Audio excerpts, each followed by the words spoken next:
तो फाइनली ढूंढ ही लिया आपने। हाँ, मुझे उम्मीद थी आप ढूंढ लोगे। आज की इस वीडियो के अंदर मैं आपको बताऊंगा fibre to fabric class 6 science chapter number 3।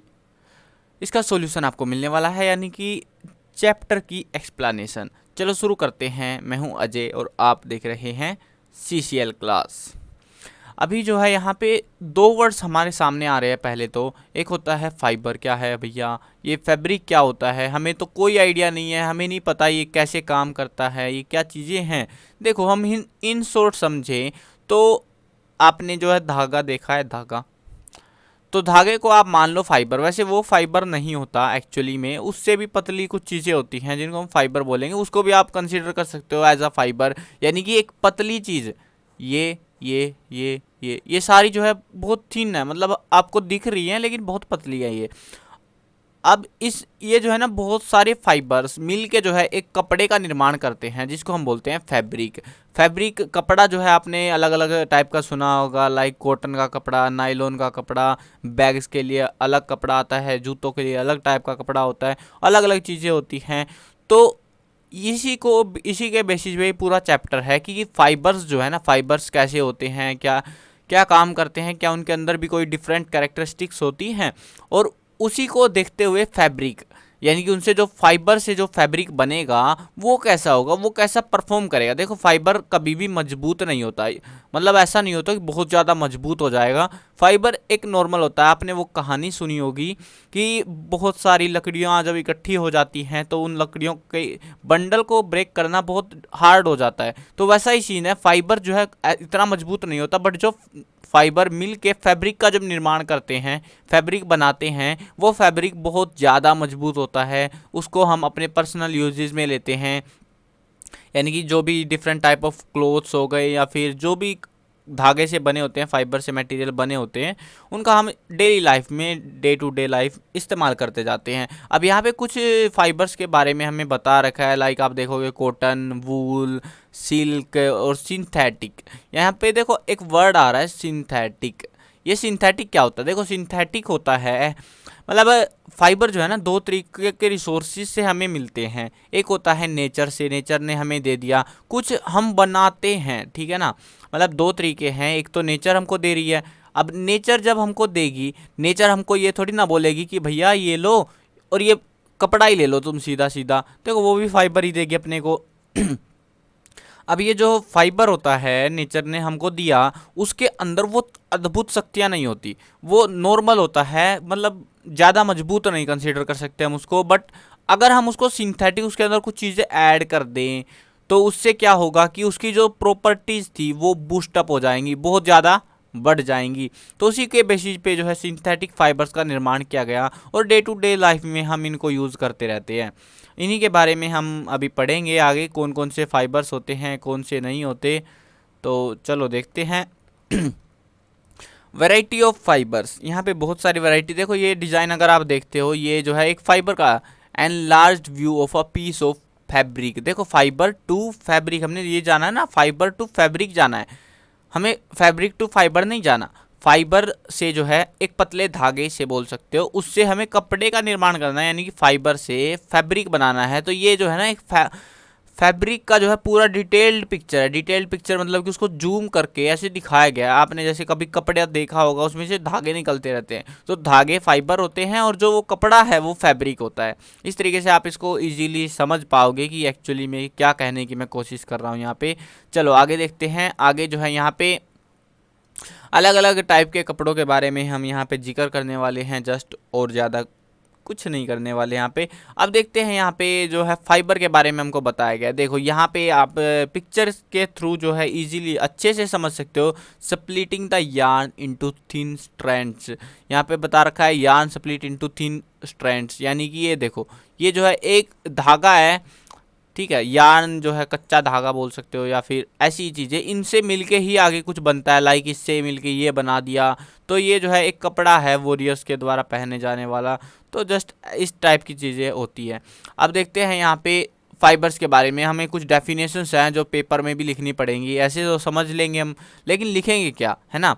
तो वो चीज़ें भी ज़रूरी होती है। पहला जो वर्ड आ रहा है जिसको पूछा जा सकता है एग्जाम्स में, वो है फाइबर्स क्या होते हैं, व्हाट इज फाइबर्स। अब जान लेते हैं इनको भी।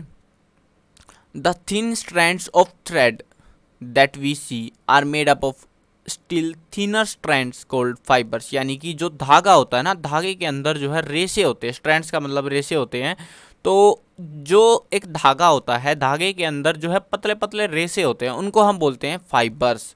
ठीक है, मतलब कि जैसे ये देख लो, ये कपड़ा है और इसके अंदर से ये निकल रहे हैं, तो ये क्या है, फाइबर्स हैं। Pulling a thread from a fabric, ये थ्रेड बोल सकते हो। इन शॉर्ट समझोगे तो आप समझ जाओगे, मतलब एक धागा होता है ना, धागा अगर आपने कभी गौर से देखना, उस पर नजरें गड़ा के बिल्कुल से, एक धागा जो है आपको ऐसा दिखता है दूर से, लेकिन असल में वो ऐसा नहीं होता। वो क्या होता है, इस टाइप से होता है। और यहाँ पे जो है एक और धागा इसके साथ में ही ऐसे ऐसे लिपटा होता है। ये बहुत बड़ा व्यू बोल सकते हो, बड़ा व्यू मान सकते हो आप इसको। अब उसके अलावा जो है फिर से एक और ऐसे 5-6 होते हैं, वो इकट्ठे होके और एक धागे का निर्माण करते हैं। तो ये जो एक एक चीज़ है ना, एक एक कलर जो आप देख पा रहे हो, तो ये एक एक कलर जो है फाइबर कहा जाता है, हर एक पार्ट, मतलब इसको, रेसे को, स्ट्रैंड्स को।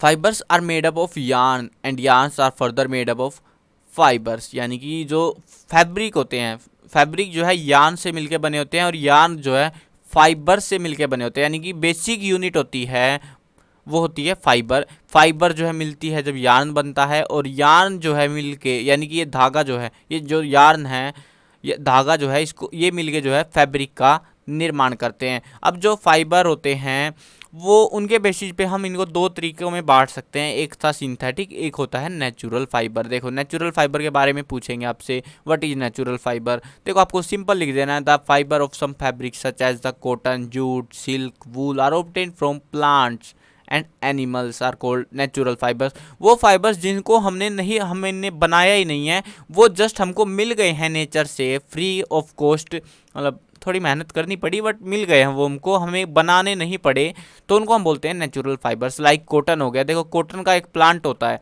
वो जो है उस प्लांट पे जो है कॉटन लगता है, हमको तोड़ना होता है, खेती होती है बेसिकली, लेकिन हमने उसके लिए कुछ अलग से, ऐसे नहीं है कि रहस्यमय तरीके से उसको हमने प्रोड्यूस कर दिया हो, ऐसा नहीं होता। जूट की भी खेती होती है, सिल्क की भी खेती होती है, वूल खेती मतलब कॉटन से ही निकलता है। ठीक है, नहीं नहीं नहीं, ये तो उसकी है, शिप्स वाली होती है वूल, तो सॉरी मिस्टेक हो गई। ये जो है हमें एनिमल से मिलती है। तो इसी के बारे में बता रखा है कि जो चीज़ें हमें प्लांट से मिले, एनिमल से मिले, तो ये ही चीज़ें जो है इनको ही हम बोलेंगे नेचुरल फाइबर्स। अब देखते हैं आगे, और आगे किस किस के बारे में जिक्र होने वाला है। देखो नेचुरल फाइबर समझ आ गया, फाइबर समझ आ गया। फाइबर होते हैं बेसिक यूनिट, मतलब बिल्कुल बेसिक, और नेचुरल फाइबर जो नेचर ने हमको फाइबर्स दिए हैं उनको हम बोलेंगे नेचुरल फाइबर्स। वैसे ही जो है सेम अगर हम यहाँ पे देखते हैं, यहाँ पे हमें समझ आएगा सिंथेटिक फाइबर भी एक नाम होता है। ये जो है ना, which are not obtained from plants और animals is called synthetic fibres. Synthetic fibre जो वो फाइबर्स जो कि हमें प्लांट से या फिर एनिमल से नहीं मिलते, उनको हम बोलते हैं सिंथेटिक। सिंथेटिक जो वर्ड है ना, कहीं भी अगर आप देखते हो, इसका मतलब है कि मैन मेड है वो, उसके अंदर जो है इंसानों ने कोई केमिकल वेमिकल डाल के बना दिया बस, उसके अंदर वो चीज़ें नहीं है जो नेचर ने हमको दी है। तो इन फाइबर्स को हम बोलते हैं सिंथेटिक फाइबर्स, जैसे कि पॉलिस्टर हो गया, नाइलॉन हो गया, एक्रिलिक हो गया। आपकी नॉलेज के लिए बता दूं, नाइलॉन जो है ना सबसे ज़्यादा यूजेबल मटेरियल है सिंथेटिक के मामले में, और ये जो है सबसे ज़्यादा मजबूत फाइबर भी यही है अभी तक का नॉन जो फाइबर्स हैं, बेसिक फाइबर्स, तो उनके अंदर सबसे मजबूत फाइबर है नाइलॉन। नाइलॉन को जो है अगर आप याद रख पाओ, जो भी मजबूत रस्सियाँ होती हैं, रस्सियाँ जानते हो ना आप, रोप्स जिनको बोलते हैं, रोप्स, तो जो ये रस्सियाँ होती हैं ये, उसके अलावा जो है पैरासूट, जो कोई व्यक्ति है, जैसे कि उस आपने देखा होगा पिक्चर्स वगैरह में, ऐसे ऐसे एक व्यक्ति लटका होता है और वो पैरासूट की मदद से कूद रहा होता है कहीं से, तो वो जो पैरासूट का जो ऊपर वाला हिस्सा होता है, ये पूरा जो है, ये रस्सियाँ जो है, ये सारा जो है नाइलॉन से बना होता है। नाइलॉन बहुत ज़्यादा ही मजबूत होता है, मतलब इसका जो है एक एक फाइबर जो है बहुत ज़्यादा शक्तिशाली होता है एज़ कम्पेयर अदर फाइबर्स के। पॉलिस्टर जो है हम पहनने के कपड़ों में यूज़ करते हैं और एक्रिलिक वगैरह, बट ज़्यादा यूजेज जो है, हाई यूजेज सिंथेटिक फाइबर्स में नाइलॉन का होता है कमर्शियल यूजेज में। अब देखते हैं पहला फाइबर हमारे पास आ रहा है, वो है कॉटन। कॉटन को आप जानते हो, कॉटन को कैसे हम निकालते हैं। देखो ये जो है ना, कॉटन को जो है कॉटन बॉल्स की मदद से निकाला जाता है। अब यहाँ पे आपको दिखाते हैं कॉटन बॉल सियरी। तो ये स्पेलिंग है जस्ट याद रखने के लिए। तो ये जो है इस तरीके से एक पेड़ के ऊपर लगता है। ये देख रहे हो, ये पेड़ों के ऊपर लगते हैं, खेती होती है कॉटन की, इसको निकाल लिया जाता है। इसके अलावा इसमें से जो है ना कुछ जानवरों का चारा भी निकलता है थोड़ा बहुत, और ख़ास तौर पे कॉटन के लिए इसका इस्तेमाल किया जाता है। कॉटन उगाने के लिए इस प्लांट को यूज़ किया जाता है, हमें यहाँ से कॉटन मिलती है। अब कॉटन साफ़ नहीं होती ये, इसके अंदर बहुत सारा डस्ट होता है, क्योंकि नेचर में धूल उड़ती रहती है, मिट्टी कीचड़ विचड़ बारिश पता नहीं कैसा ही हो जाता है। बट उसके बाद में इसके अंदर जो है अच्छी खासी हमको मेहनत करनी पड़ती है। और हमें क्या करना पड़ता है, इसको अगर आप देखोगे यहाँ पे जो है गीनिंग करनी पड़ती है कॉटन की, यानी कि उसको साफ़ करना पड़ता है। जैसे कि ये कर रहा है, सफाई कर रहा है कॉटन की। ये जो है धागा सा होता है कुछ, ये कीलें होती है इसके अंदर लकड़ी के टुकड़े में, और इसकी मदद से इनको जो है सेपरेट आउट किया जाता है। इसके जो वेस्ट मटेरियल है उससे अलग किया जाता है। देखो यहाँ पे बता भी रखा है, fibres are then separated from the seeds by combing, यानी कि उनको कंघी करी जाती है। इस प्रोसेस को बोलते हैं गिनिंग ऑफ कॉटन, यानी कि उसमें से जो जो बीज होते हैं ना कॉटन के। अब ऐसा तो होता नहीं है कि आपने एक बार कॉटन उगाया और अगली बार सोचोगे भैया कॉटन उगेगा कैसे, हमारे पास तो सीड्स ही नहीं है, आते ही नहीं सीड्स। ऐसा नहीं होता, हर प्लांट के सीड्स भी आते हैं। तो इसके अंदर सीड्स जो है इंक्लूडेड होते हैं, सीड्स होते हैं और ये कॉटन होती है। अब क्या किया जाता है, इस कॉटन को निकाल लिया जाता है, सीड्स को अलग कर दिया जाता है। उस सीड्स को दोबारा यूज़ के लिए या फिर जानवरों के चारे के तौर पे उसको इस्तेमाल किया जाता है। तो ये सीन था। अभी जो है देखते हैं आगे आगे क्या सीन है। तो अगला जो मटेरियल आ रहा है वो है हमारे पास में जूट। अब जूट भी जो है, इसका भी आपने देखा होगा, जूट भी काफ़ी इस्तेमाल है। और प्राचीन समय की बात है, आज से 100-200 साल पहले जूट काफ़ी ज़्यादा पॉपुलर हुआ करता था। धीरे धीरे इसका जो है जैसे जैसे सिंथेटिक फाइबर्स बनने लगे, ये नेचुरल फाइबर्स की बात कर रहे हैं हम, सिंथेटिक बनने लगे तो इसकी जो डिमांड्स हैं वो कम होती गई धीरे धीरे करते हुए।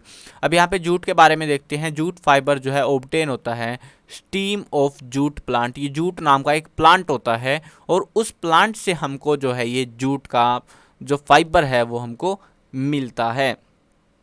ये जो है ज़्यादातर रेनी सीजन्स के अंदर किया जाता है, यानी कि गर्मियों के टाइम के अराउंड। तो यहाँ पे होता है ये in India. Jute is mainly grown in West Bengal, Bihar and Assam. ये आप 2-4 स्टेट ही हैं, ज़्यादा इलाका नहीं है जूट को प्रोड्यूस करने के लिए। ये एक जूट का प्लांट दिखा रखा है। अब आप बोलोगे कि भैया यहाँ पे मतलब देखो इसमें तो हमको दिख गया था कॉटन ऐसा होता है, ऐसे लगता है, इसमें जूट है कहाँ पे, है ना। ये जूट तो यार समझ नहीं आ रहा कहाँ है कहाँ है। देखो एक्चुअली में जो है ना ये हमको स्टीम से मिलता है, स्टीम इसको बोला जाता है। ये जो बीच का हिस्सा है ना, ये वाला, ये पूरा हिस्सा, ये सीधी डंडी सी जो आप देख रहे हो, इसी से जो है जूट के फाइबर को निकाला जाता है। यानी कि इसको पीट पाट के जो है, इसको बहुत मेहनत भरा काम होता है। तो उस प्रोसेस के थ्रू जो है स्टीम से जो है इसको निकाला जाता है। और ये भी अच्छा खासा मजबूत होता है, कमज़ोर तो कुछ होता नहीं है, क्योंकि फाइबर है, फाइबर मजबूत नहीं होगा, लेकिन फैब्रिक जब बनेगा उससे तो वो मजबूत होता है। इसमें मेहनत ज़्यादा लगती है। But the stems root and fibres are separated by hand. इनको अलग अलग करा जाता है हाथों के द्वारा। अब हाथों से करेंगे तो टाइम तो लगेगा, टाइम कंज्यूमिंग प्रोसेस होता है ये, इसीलिए ये बहुत ज़्यादा महंगा हुआ करता था, आज भी महंगा है। अब देखते हैं यहाँ पे, to make fabrics all these fibres are first converted into yarn. ये जितने भी फाइबर होते हैं उनको फैब्रिक बनाने के लिए पहले यार्न में बदला जाता है। यानी कि उनको जो है कई सारे फाइबर्स को इकट्ठा करके एक धागा बनाया जाता है, जिसको यार्न बोलते हैं।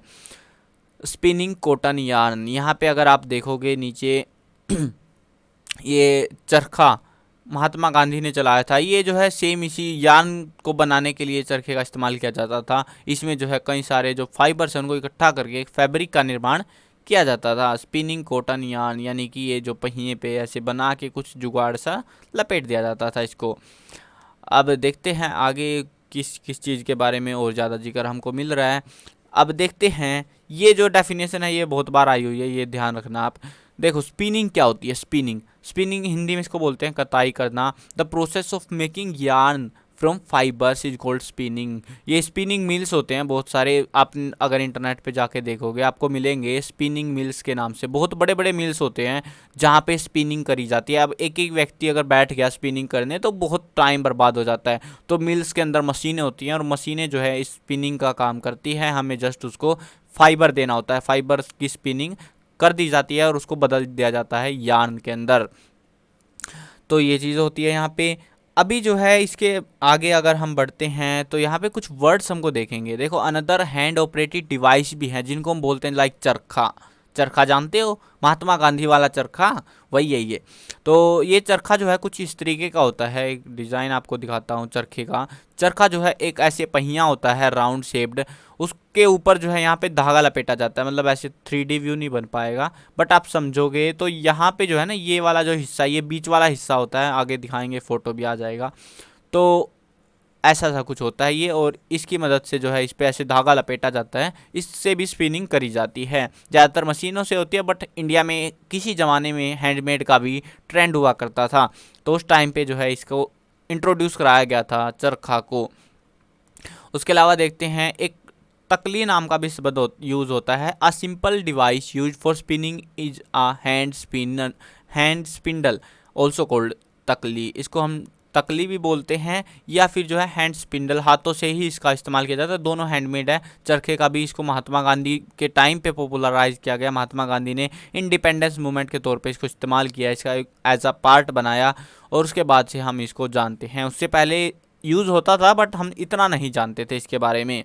चलो आगे देखते हैं, आगे क्या सीन है यहाँ पे। देखो ये रहा चरखा आपका। तो चरखे से, इससे आप समझ सकते हो इजीली कि कैसे काम कर रहा है ये। देखो यहाँ पे जो है इसके ऊपर जो है लपेटा हुआ है बहुत सारा फाइबर, और इसको जो है यहाँ पे आके और ये फैब्रिक में बदला जा रहा है ऐसे घुमा घुमा के। ऐसे यहाँ पे जो है हैंडल लगा होता है इधर की साइड में, इसको ऐसे घुमाया जाता है और घुमा घुमा के इसको ऐसे किया जाता है। बस जस्ट सिंपल तरीके से इसको बना दिया जाता है। चलो नेक्स्ट हम देखते हैं। तो यहाँ पे जो है अभी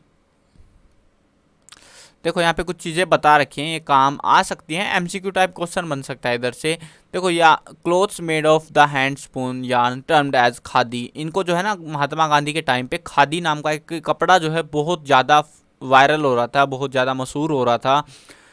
वो जो है हैंडमेड था, यानी कि हाथों से ही बना हुआ कपड़ा था। मतलब कितना लंबा प्रोसेस आप समझ पाओगे कि प्लांट उगाया, उसके बाद उसकी खेती करी, कपड़ा फाइबर्स मिला, फाइबर को जो है अभी उसकी स्पिनिंग करी, उसके बाद में उसको यार्न बनाया, यार्न बनाने के बाद में उससे कपड़ा बनाया। बहुत लंबा प्रोसेस था। तो इसको जो है खादी के तौर पे इंट्रोड्यूस कराया गया था। हैंड मतलब इंडिया के अपने हाथों से बनाए हुए कपड़े पहनो, ऐसा कुछ था। And soon imported clothes made in the mills of Britain. Britain के अंदर जो है मिलिंग, जो स्पिनिंग वाला सिस्टम था, ब्रिटेन के अंदर से भारत में आया था। पहले ब्रिटेन में हुआ करता था।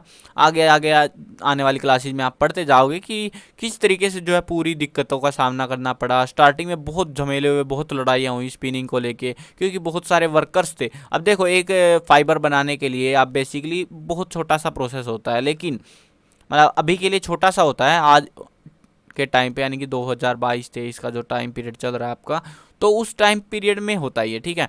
बट अगर आप ये देखते हो कि उस टाइम पे पूरा प्राचीन समय में हैंडमेड ज़्यादा था, उस समय लोगों को काम ही नहीं आता था ज़्यादा कुछ, तो वो स्पिनिंग पे अपना टाइम लगाते और वहाँ से कुछ अर्निंग करा करते थे। बट जैसे ही मिल्स आए, बहुत सारे लोगों का रोजगार छूट गया, यानी कि 20-20 लोगों का, 50-50 लोगों का काम एक मशीन करने लगी और जिससे उनकी नौकरियां जाने लगी। देखो यहाँ पे आगे बता रखा है, the popularise and promote khadi, the government of India constituted a body called Khadi and Village Industries Commission in 1956। इसमें जो है इसको बहुत कोशिश करी गई इसको पॉपुलराइज करने की, लेकिन देखो दिक्कत कहाँ आई एक्चुअली में कि जब स्पिनिंग होती थी, स्पिनिंग अगर मशीन में हो रही थी तो वो कपड़ा जो है, जो फाइबर बनता था, फैब्रिक बनता था, वो बहुत सस्ता होता था एज कम्पेयर की खादी से। इसकी वजह से खादी का जो प्रचलन था वो धीरे धीरे ख़त्म होता चला गया। अब हमें ये चीज़ समझ आ गई है, खादी मतलब हमने कुछ कपड़ों के बारे में जान लिया, जूट कैसे उगता है, कॉटन कैसे उगता है। उसके अलावा हमने यहाँ पे ये चीज़ भी जान ली कि उस जो फाइबर्स हैं उनसे कैसे फैब्रिक बनाया जाता है, यार्न बनाया जाता है। यार्न से जो फैब्रिक बनेगा, आगे देखते हैं। यार्न टू फैब्रिक के बारे में अभी हम जिक्र करते हैं। तो उसके लिए हमें एक प्रोसेस से गुजरना पड़ता है जिसको हम बोलते हैं वीविंग। अब ये वीविंग क्या आ गया भैया, वीविंग भी कुछ एक प्रोसेस ही होता है, जस्ट सिंपल याद रखोगे तो। The process of arranging two sets of yarn together to make a fabric is called weaving. यानी कि जो हमने ये जाना था ना, स्टार्टिंग में हमने ऐसे जाना था कि ऐसे ऐसे बहुत सारे जो है फाइबर्स जो है, यानी कि यार्न बोलते हैं वैसे तो इनको, यार्न जो है मिल के जो है इस तरीके से मिला मिला के एक कपड़े का निर्माण करा जाता है, एक फैब्रिक का निर्माण करा जाता है। तो ये जो प्रोसेस होता है ना, ऐसे धागों को इनको ऐसे डालना ऊपर नीचे, तो इस प्रोसेस को हम बोलते हैं वीविंग। ठीक है, तो ये बहुत ही सिंपल सा प्रोसेस है, यानी कि अरेंज करना यार्न को, उसको हम वीविंग बुलाते हैं।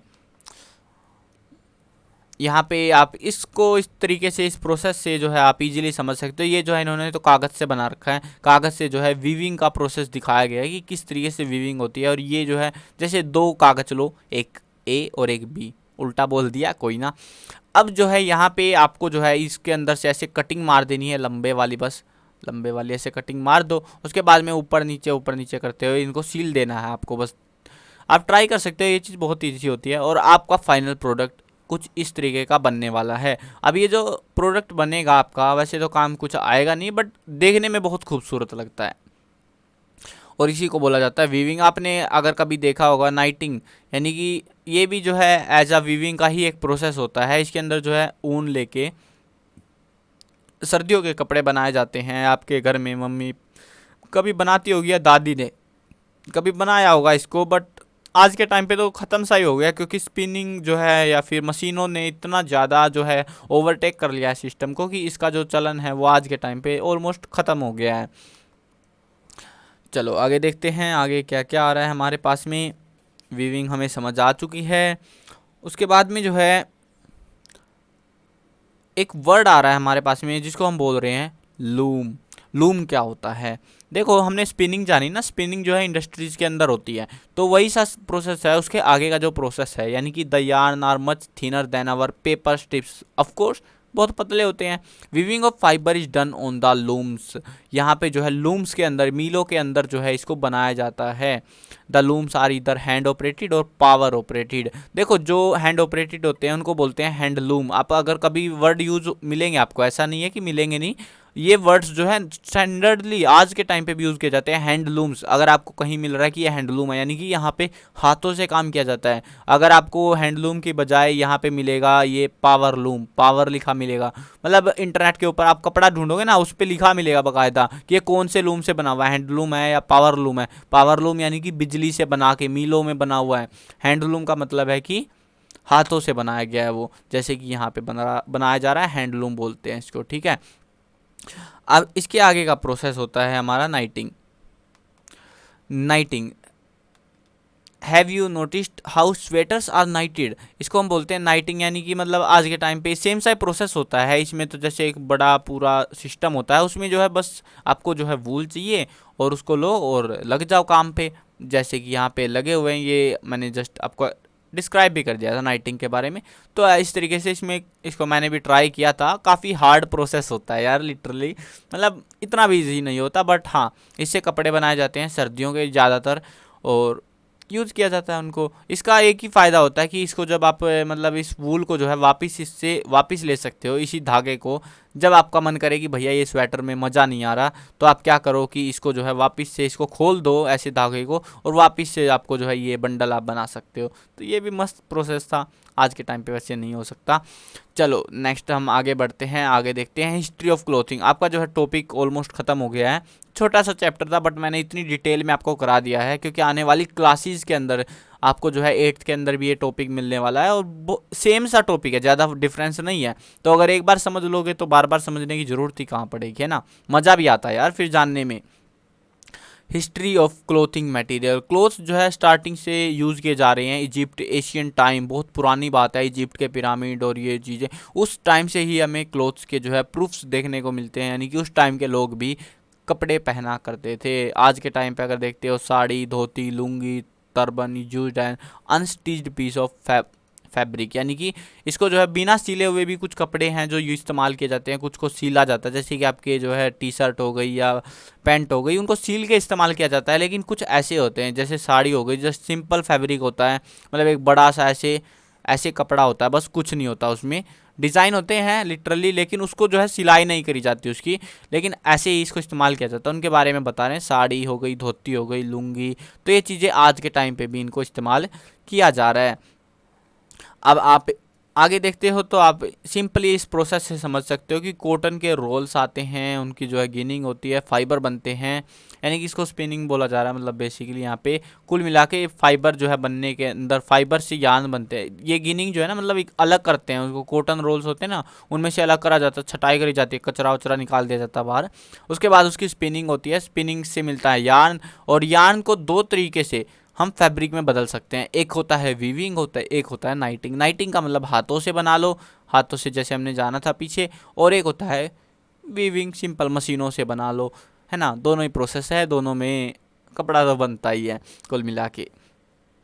तो ये था आपके चैप्टर के अंदर। इसके जो है आपको question answer, MCQs, important questions और नोट्स, ये सारी चीज़ें लिखी हुई मिल जाएंगी, और साथ में जो है वीडियोस तो प्रोवाइड कर ही रहे हैं हम। आपको प्लेलिस्ट का लिंक डिस्क्रिप्शन में मिल जाएगा। उसके अलावा जो है आप हमारी वेबसाइट पे जा सकते हो। वेबसाइट पे जाके जो है आप, अगर नहीं भी आप यहाँ पे जाना चाहते हैं, अगर लिखा हुआ चाहिए कोई भी कंटेंट आपको, तो आपको जो है उधर मिल जाएगा cclchapter.com पर, ठीक है, chapter.com। यहाँ पे आपको जाना है, और यहाँ पे जाके आप जो है वेबसाइट को यूज़ कर सकते हो। वहाँ पे आपको टेस्ट देने का मौका मिलेगा, पिछले सालों के पेपर, और भी बहुत सारा कंटेंट है आपके लिए, आपके काम का है, आप ज़रूर से ट्राई कर सकते हो। चलो मिलते हैं एक नई वीडियो के अंदर।